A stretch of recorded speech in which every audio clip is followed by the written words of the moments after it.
Jean-Baptiste Coutureau, 1904-1988, récit écrit en 1980, Le port du Navet.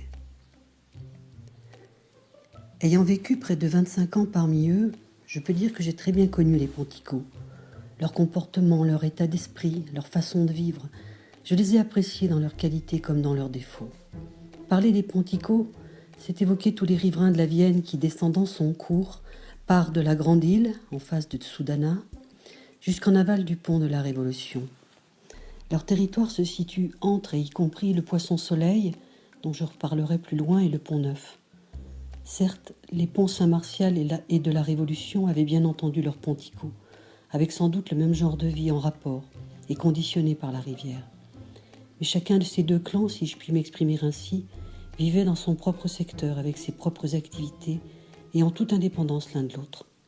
Aucun d'entre eux, quel que soit le côté de son logement, n'aurait eu l'idée d'empiéter sur l'espace bien délimité de son voisin. Et tout était bien ainsi. Chacun respectait l'autre et, le cas échéant, savait s'en faire respecter. C'est en 1935 que pour la première fois j'ai mis les pieds dans ce quartier que je ne connaissais auparavant que par ouï-dire. Ayant toujours habité de l'autre côté de la ville, je n'avais jamais eu l'occasion de me promener par là et faisais partie de ceux nombreux qui ignoraient tout de la beauté et du pittoresque de l'endroit. Le chômage sévissait à cette époque, la porcelaine et la chaussure marchaient très mal.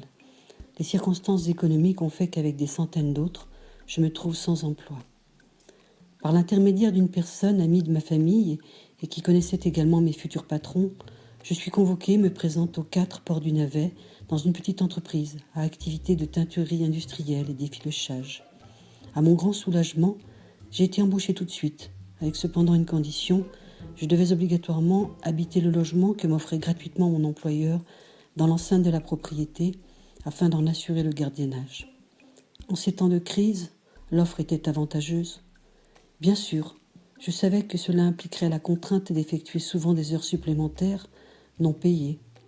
Mais trop heureux d'avoir enfin pu trouver un emploi, je suis venu m'installer parmi les Ponticaux.